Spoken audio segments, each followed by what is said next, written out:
Penguin Random House Audio presents The Sleep Revolution, Transforming Your Life One Night at a Time by Arianna Huffington.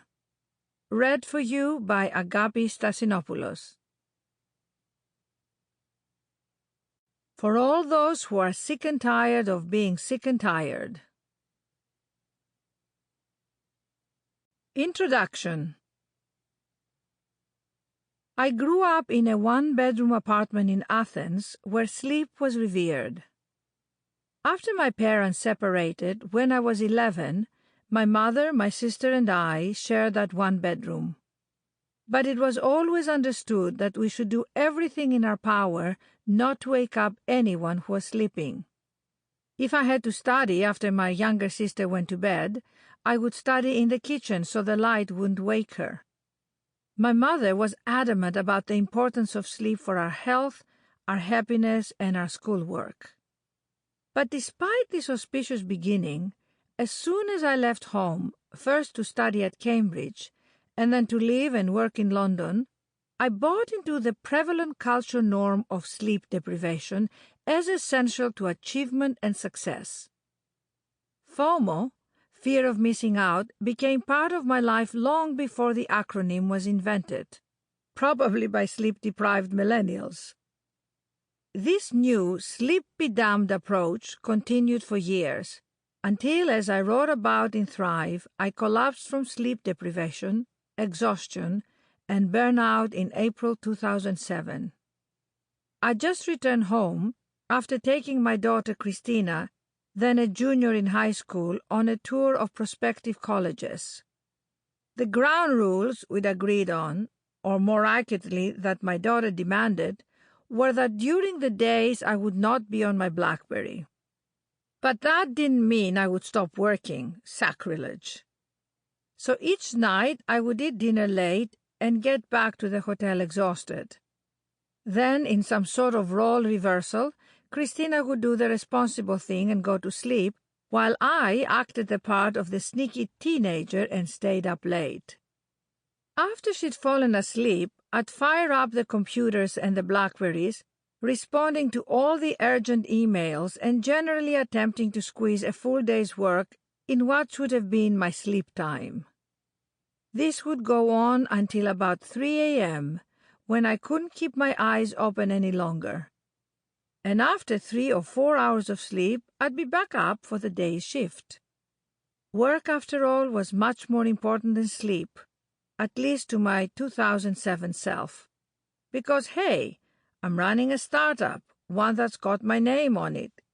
Clearly I'm indispensable, so I must work all night, responding to 100 emails and then writing a long blog post, while being the perfect mother during the day.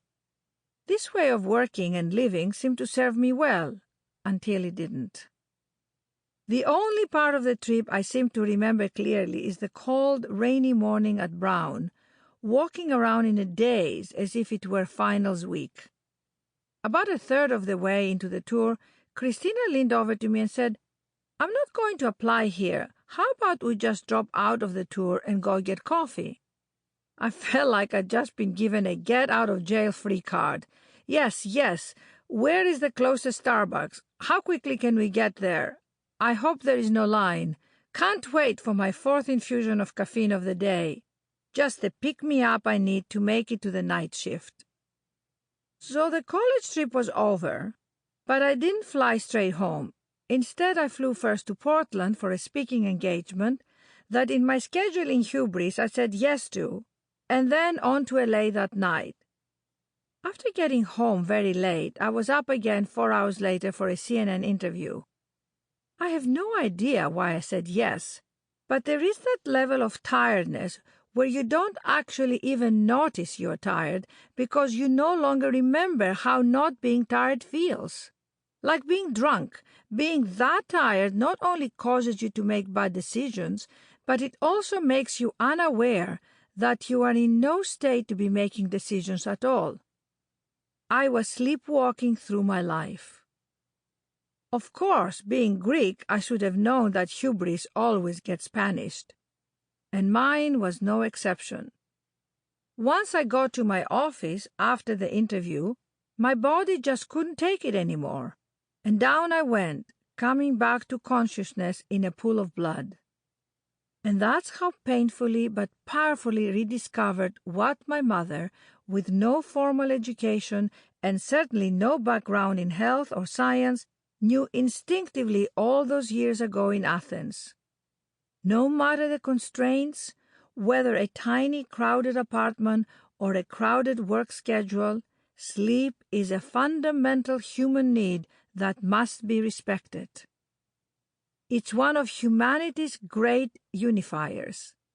It binds us to one another, to our ancestors, to our past, and to the future.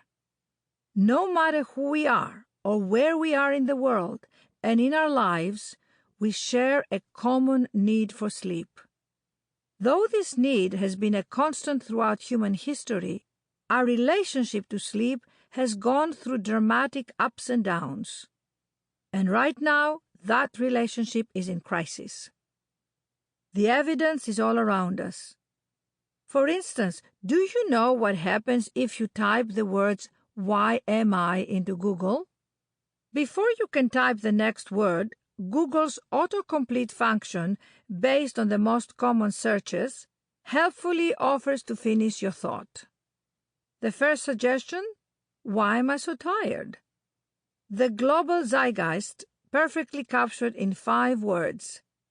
The existential cry of the modern age. And that's not just in New York, but also in Toronto, Paris, Seoul, Madrid, New Delhi, Berlin, Cape Town, and London.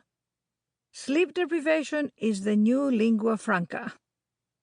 Though we may not be getting much of it, we certainly talk and post and tweet about sleep a lot.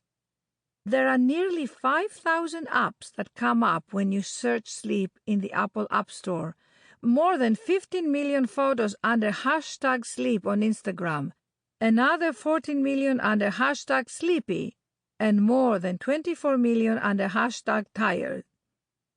A quick search for sleep on Google will bring up more than 800 million results. Sleep isn't just buried in our subconscious. It's on our minds and in the news as never before. And even though we now know more about sleep than at any other time in history, and how important it is to every aspect of our physical, mental, emotional, and spiritual well-being, actually getting enough sleep is harder and harder to do. And here is a further paradox. Advances in technology have allowed us to pull back the curtain on what's going on while we sleep.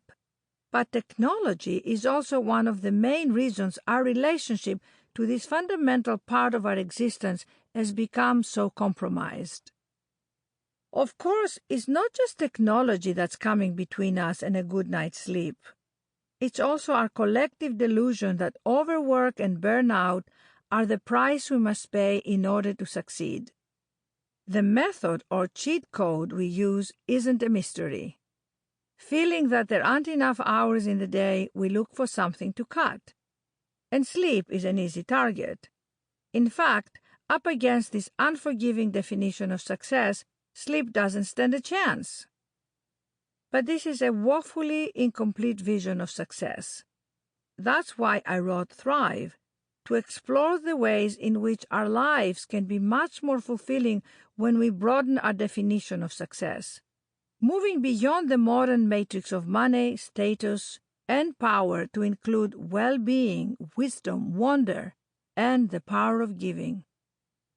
Sleep is a key element of our well-being and interacts profoundly with each of the other parts. Once I started getting 7 or 8 hours of sleep, it became easier to meditate and exercise, make wiser decisions, and connect more deeply with myself and others. As I went around the country talking about Thrive, I found that the subject that came up the most by far was sleep. How difficult it is to get enough, how there are simply not enough hours in the day, how tough it is to wind down, how hard it is to fall asleep and stay asleep, even when we set aside enough time. Since my own transformation into a sleep evangelist, Everywhere I go. Sample complete. Ready to continue?